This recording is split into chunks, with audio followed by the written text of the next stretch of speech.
Welcome to this week's edition of the Gridiron, sponsored by Patriot Chevrolet. I'm your host, John Brown, with the head coach, Chad Brubaker. Springford defeated Olney in a non-league matchup 28-8 in opening their home field game for the year, Coach. Congratulations on the win. Your quick thoughts on the game? Yeah, you know, we did a lot of good things. We did a lot of good things. But the third quarter and the fourth quarter, especially the third, were not our best quarters. We couldn't get off the field on defense. Offensively, we turned the ball over once and had another 3 and out. And, you know, only ran 5 plays in the third quarter. Yeah. So it really cut down on our ability to try to get to a mercy rule situation where we can, you know, get guys off the field.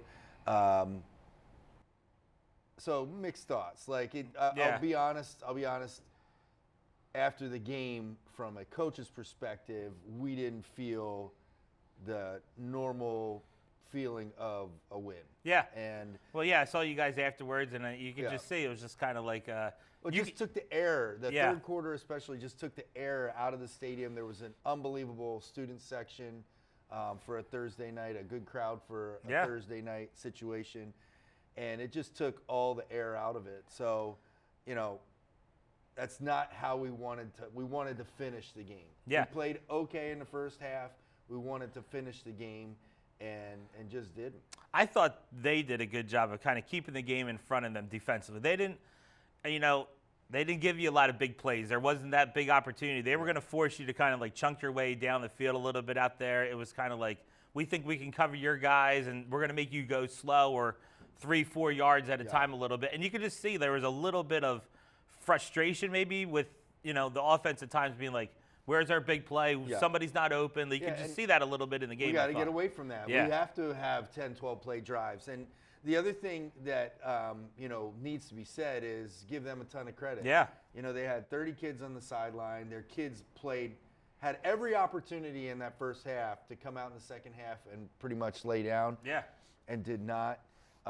They do have some very good players. They did play us man coverage a lot, which takes away a little bit from your RPO game. But ultimately, we do have to have some of those 10, 12 play drives. We do have to, finish drives when we get the ball in the red zone. Because you had a couple block punts. Special teams were good for you. We scored on those drives. On the block punt drives, we did score. But yeah, and here's the other thing: we didn't get any turnovers. Yeah. So we've got to force turnovers defensively. The block kicks obviously are kind of like that, but our defense, needs to get some turnovers as well. So. All right, so we've been talking about this. How many years the show's going on? 13 years. 13. A lot of years here. Like a lot of times where I say zig, you zag, that sort of thing in football. So last year we talked about situational football, right? So you're up 20-8. They score that touchdown in the fourth quarter. There's like 5 minutes left, something like that, 5 and change in the game right there. And me in the booth, let's just run the ball. Let's get the clock going a little bit out there. And it's 5 straight passes for you guys, where I guess on the opposite side, I'm looking at the negative being like, well, we have some incompletes. We have a 3 and out. Now we're giving the ball back with momentum, with a lot of time left. So run us through your thoughts as, coach, and what you're trying to do out there. It was 21-8, and we really – we need to – our goal on Friday night was for us to get better. Like, we didn't care who we were playing. Okay. And so there's things that we need to be able to do going forward. And so that's kind of what our perspective was. We wanted to work on things that we needed to work on. And, obviously if the game, it was 21-8, so that we were still up 2 scores. If it had been closer, yeah, you're right. We would have had to change that strategy, or if they had scored again, we would have had to change that strategy. But we were uncomfortably comfortable at that time, and really were trying to be fixated on our deal that we need to get better. And I agree with what you're saying there about getting better, but I guess me, once again, head coach and things, be like, all right, now we just got to get a win and get out of Dodge a little bit too. But I guess what I'm trying to say, did you, in your mind, think about, well, what if this doesn't go right? What if we, No, I didn't think about that. You weren't thinking like that. No, and when you call play, like an offensive play call is not good or bad because of the result. It's good or bad because it was a good play or not a good play. Meaning, so people, the crowd, you're home on you're home on a Saturday. We should be running the ball, getting out of Dodge. Yeah, right. You're at home on a Saturday, and Sean Clifford throws an interception. Mm-hmm. All right. Well, that wasn't necessarily a bad play call. It was a bad result. Yeah. Maybe he read it wrong. Maybe someone missed a block and he had pressure. Guy makes a great play. Guy makes a great play. Right. Exactly. And same with the run game. The run game. If you get a run that's -2,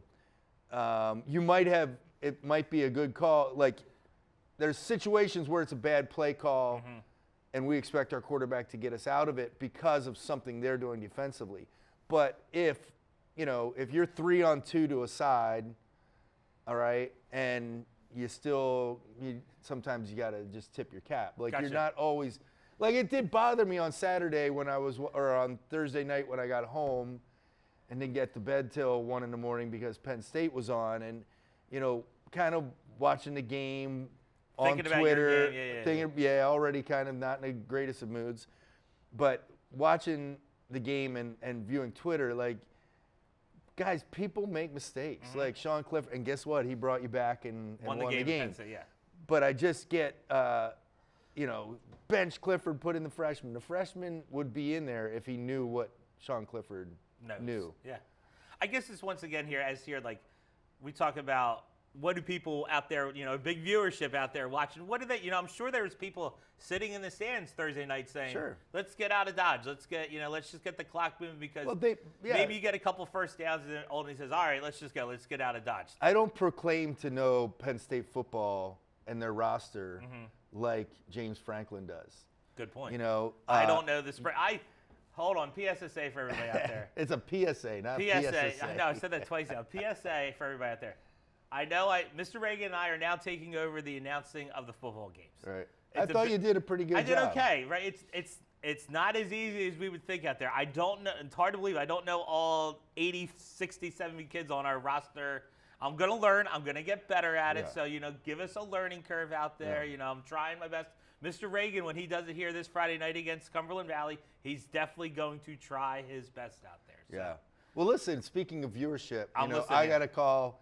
A buddy of mine was in Costa Rica for work. Okay. The TV, there was nothing on. What did he do? Watch the game.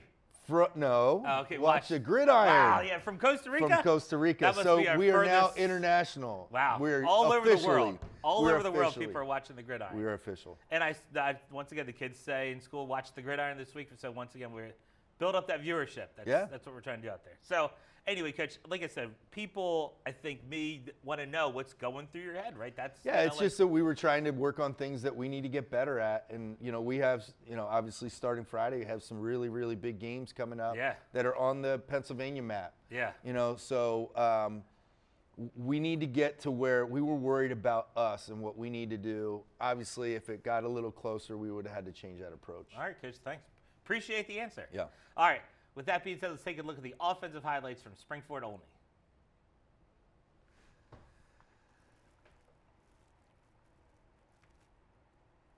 All right, so this is a 3rd and long situation, and, we're moving Gage Swanger from running back to wide receiver to, he might even see some quarterback at some point in Wildcat. Swing, Yeah, so great job there. We got some good blocks down the field as well, which always helps. This is Gage. This is, I believe, our 2nd touchdown. This is just a little hitch on the sideline. Corner's giving him a ton of room out there. Right, and we took it, and he makes a guy miss, and then he makes another guy miss and falls into the end zone. Great job after the catch. This is maybe our 3rd touchdown of the evening, Mason Scott. Mason has a lot of ability. He is really coming on, and right here he just beats the corner. And if your teams are going to play man, this is what you have to be able to do. Yeah, exactly. And just a perfect throw as well. This is a screen pass, our 4th touchdown. Again, in this situation, they did a nice job of shadowing, But Will Fish did an even better job of breaking the tackle. So you see we get inside there. We missed that linebacker 20 above him, but he did the rest. I think this is your first touchdown. This is the first touchdown. All right, just a fade to Zach Zollers from his brother. You know, we have receivers that are all, other than Gage, our receivers are 6'1", 6'2", and if teams are going to come up and press us, then you're exactly right. Those are the things that we're going to have to do, and we're going to have to make those 50-50 catches, over corners. All right, Coach, good stuff right there. Time for a commercial break, all right? Okay. All right, we'll take a quick commercial break, and we'll be back with the defensive highlights from Springford only.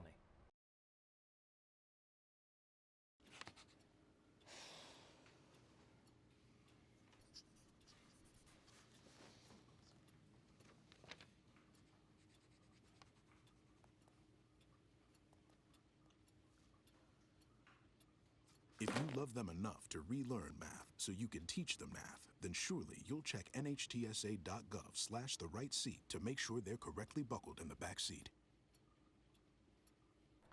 Welcome back to the Gridiron, sponsored by Patriot Chevrolet. I'm your host, John Brennan, with the head coach, Chad Brubaker. All right, Coach, before we talk defense here, it's always announcement time. Once again, always thanks to all the sponsors of the Springford program. You guys have a lot of support in the community of this program and stuff like that. Yeah. So, Patriot Chevrolet, big sponsor here of the Gridiron. Oh, tremendous. And and once again, make sure Patriot Chevrolet knows that this show is not only local, it's a it's international show out there too. So. That's right. If they get any sales from Costa Rica, we should yeah, probably get a little find our way. kickback. Yeah, I think that's the right idea. Well, Friday night is a huge game. Cumberland Valley is ranked in the top 10 in the state by multiple polls. They've beaten Central York last week, and first week they beat Manheim Township in a crazy. Both were actually crazy games. And you got Township next week. Yeah, then too. game 4. And Central York, if I remember, a couple years ago was like in the state final or they something were, like that. Yeah. Okay. So two really good programs. Yeah, excellent programs. And so Friday night is youth night. Okay. So there'll be a huge crowd there. Get there early. Use Ticket Spigot to get your tickets. That I've tweeted that out and put that out there, and as the athletic department has done, no cash. No cash. Cashless ticket. The gold. They sold some gold cards. Gold cards as well. $60, or is it 60 and over? I think it's 60 and over. Is it $60 too? I don't know the details. I don't know the price, but it's free if you're 60 and over. I think free, maybe something like that. But free? Don't say that. What if it's not free? I don't know what it is. I don't know. It's 60. We'll get it. We'll get it in our ears from the director what the cost. We'll come back in the third segment. Yeah. So youth night is always a crazy night. One of my favorite nights of the year, and we. They're going to line the field when the kids come out. Okay. When we want to, obviously do well and have those kids dream about playing Springford football someday. So. That's going to be a great night. All right, so we got youth night here this Friday night as you guys host Cumberland Valley. All right, so let's get back to the defense here. Once again, defense, awesome job in the first quarter. Really, they had nothing going out there. And really, not until our interception did only really kind of get anything going out there. But like you said, in the past, sometimes the problem with our defense has been getting off the field. And you saw, they were contentious to run that kind of power QB or whatever, and they were just trying to get 3-4 yards at a time and just kind of. Well, the truth of the matter is our defense played better on film than they did live. Okay. They were doing the right things, but when a team runs the ball 4 times to get a first down, it's hard. Yeah. They're taking a chance in certain situations on a 4th down. Our kids did pretty well. Overall, they did what we were asking them to do. Obviously, they got to find a way to force a 3rd and long, to force a 2nd and long, to get a negative play on first down. It's hard to do when there's 2 backs and a quarterback running right at you. But all things considered, if you go back, they were on the field a long time, held up. In fact, we got the ball in their territory first time and then threw that interception. If we are scoring right there, if the offense scores right there, changes the complexion of it. And Totally then agree. 3 and out when we do get the ball back again. If we drive down, so the defense was on the field too long, and that was essentially the offense's fault. Yeah. In a lot of ways. Right. Now, let's also talk one more question here about defense. So you played the first 2 weeks against predominant run teams. Like they were a heavy run. The next 2 weeks, you're going to play some teams that can throw the ball a little bit out there. And you've said there's some new guys in the secondary, you know what I mean? So, how do you feel going in this week where you're going to see a little bit more, air raid type of football a little bit out there? And how do you feel about this secondary? Well, we'll find out, right? Okay, yeah, right. I mean, they didn't throw. Neither team threw a lot. We'll find out. Yeah, so you put your guys in position, and they got to go out there and make them plays. Right. And at this stage, they do have 2 games under their belt, too. True. At this stage, too, for a lot of so there's a little bit of – there's not the nervousness of being on the field. But they're certainly going to have to step up. All right, and then once again here, we talked about their quarterback and his looseness and keeping guys in the pocket. Because you're going to see, once again, some good quarterbacks. Are we previewing CV already? No, we're talking about their quarterback was like, Oh, we want to keep Olney's quarterback in the pocket. Well, that was a good – Right, that's what I'm saying. That was good from that standpoint going in the next 2 weeks. That's something that we really need to focus on, especially Friday night. We'll hold that for a few minutes. Right, and that was an idea like we talked about going to last week's show is keeping him in the pocket. And I thought for the most part you guys did. Yes. Just guys, eventually he eluded or got back to the line of scrimmage, but he didn't have a lot of big plays just running and scrambling, that sort of thing. Right, that way, I would say. Right, You agree exactly. with that too? Yeah, agreed. And we were doing the things that we were asked to do. Yeah.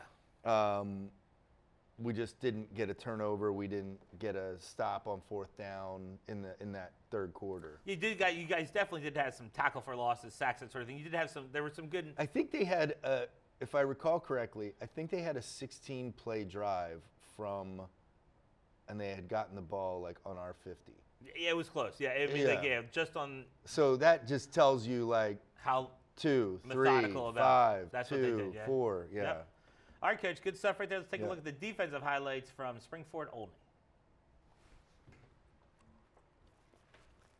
All right, so when he did drop back, we did a good job of keeping him in the pocket. You can see guys really staying in their lanes, all right, and did a really nice job there, and Franny Undercuffler gets the sack. Yep, him and Zollers right there just kind of holding their edges out there. And here's Franny again. They tried to run zone read. The quarterback was a little impatient on that, and Franny did a great job there. Beats them up. So, again, here he is trying to get out of the pocket.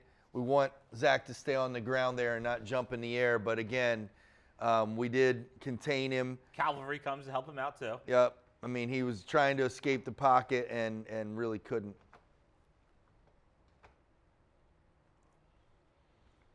As earlier in the game, again, we have him step up, and he steps right into pressure. So that was, again, Luke Pajevich and Zach Zollers on that play, as well as Evan Stramansky jumping in there too. And then, here was a good job on 1st down. That's going to be 2nd and 12 now, and we had to take guys on. They were real big up front. That's the other thing too. They were big up front and wore our guys down a little bit. Yeah. Going in the second half.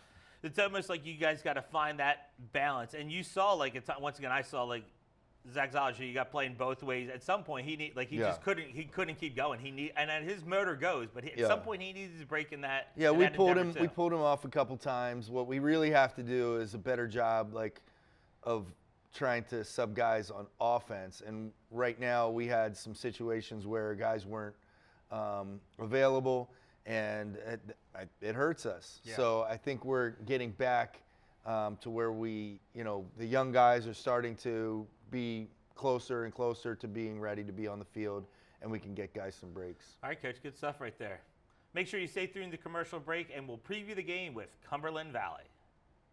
Thank you, Dr. Collier, for the help yesterday after school. Have you experienced great customer service from a Springford employee? Want to send a special thanks out to the stranger who paid for your morning coffee? Don't worry about it today. Somebody paid it forward. Oh, nice. Thank you. Many thanks is unsolicited acknowledgement of anyone in the Springford community who simply deserves recognition. Thank you. Appreciate you coming in.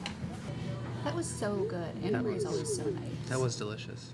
Visit the Springford webpage to submit your many thanks. Welcome back to the Gridiron, sponsored by Patriot Chevrolet. I'm your host, John Brennan.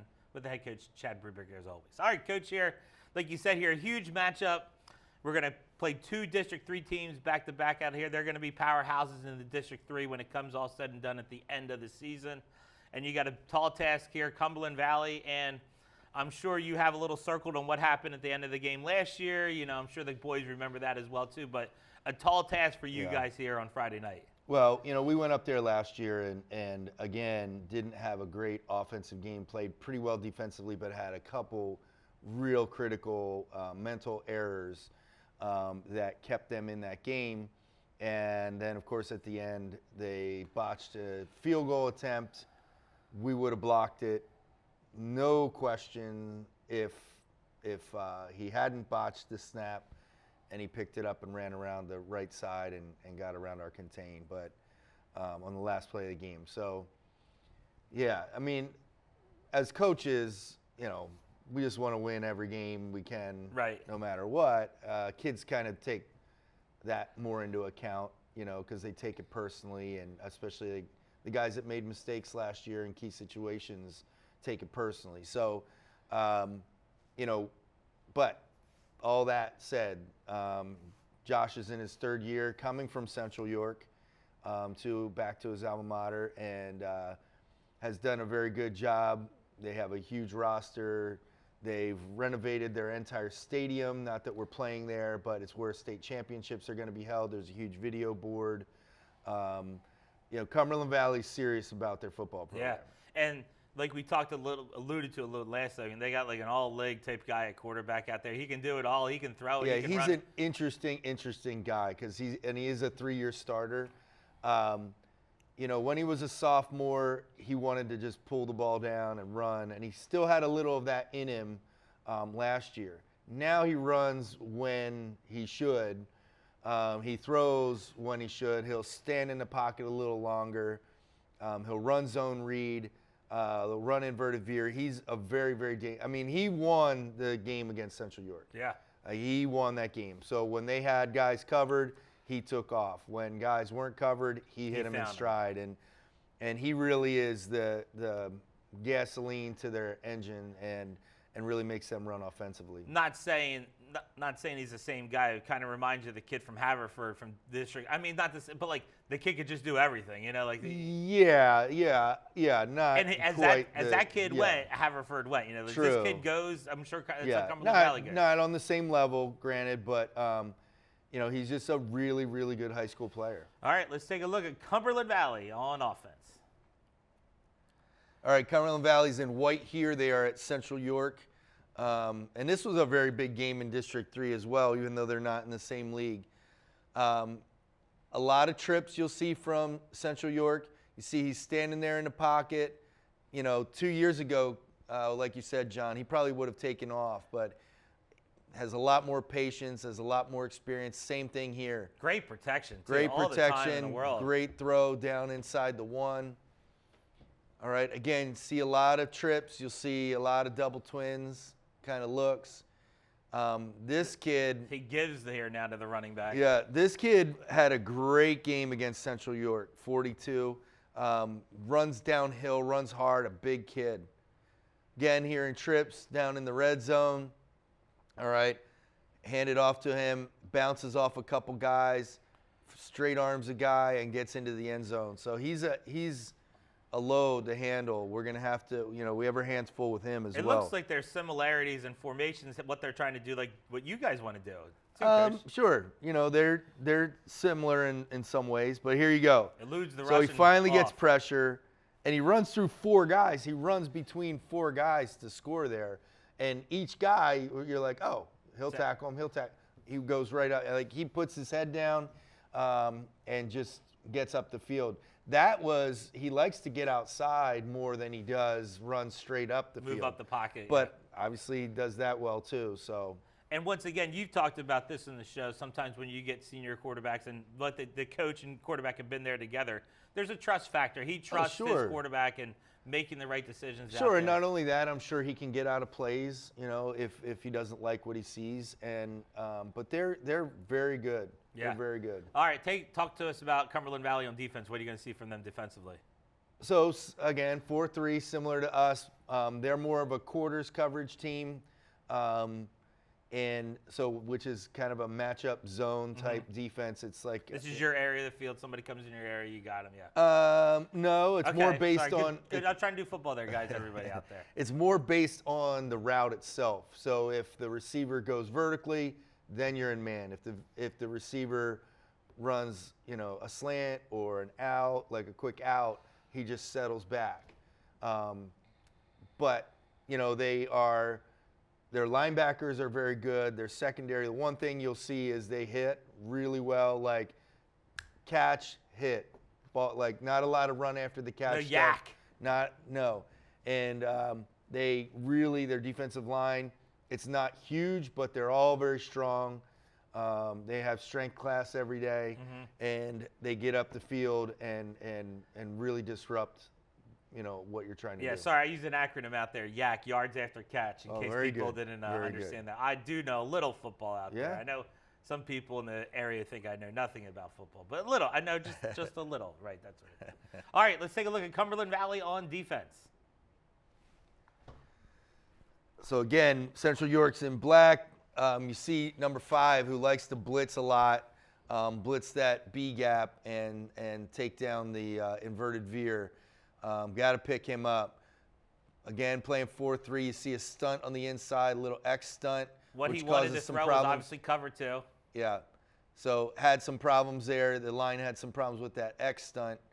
And right now they're straight up. But you had somebody come late, 5 come late, flushed him out of the pocket, and forced a short gain. Hopefully I put in here some plays that show how guys can run.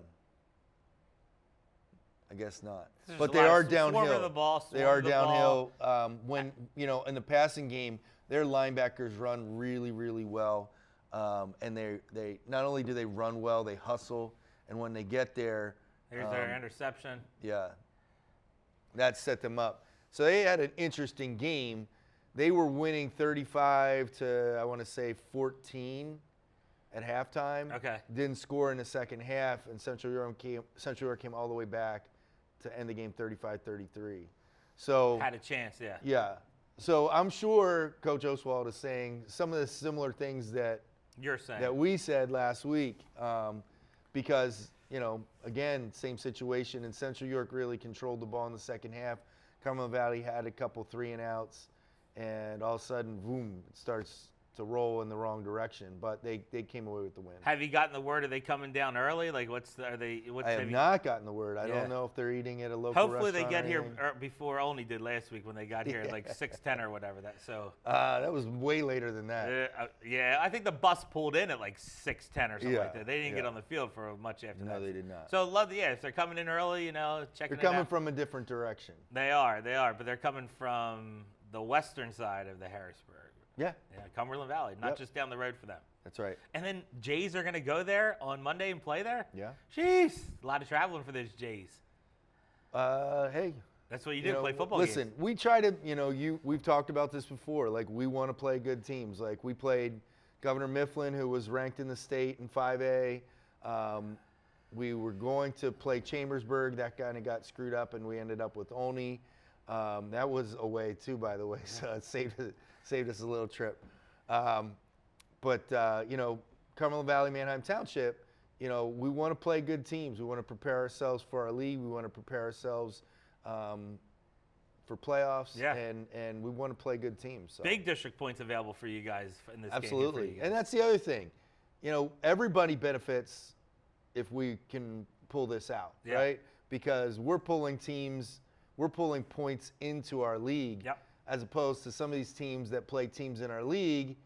It's not really helping anybody out. So, Yeah. we're, in addition to, trying to play, quality opponents, it's a win-win. The rival, the Brown and Orange, had a big win for them last week. Downtown West, they it's came a big back, One, big yeah. win for them. You talk about pulling in points. There's Yeah. an opportunity where they're pulling in points for them. Well, yes, they 'Cause, are. They're yeah. pulling points into the league. There you go. yes. So, all right, Coach. Well, good stuff right there. Good luck to you in the Yep. crew Friday night. I appreciate it.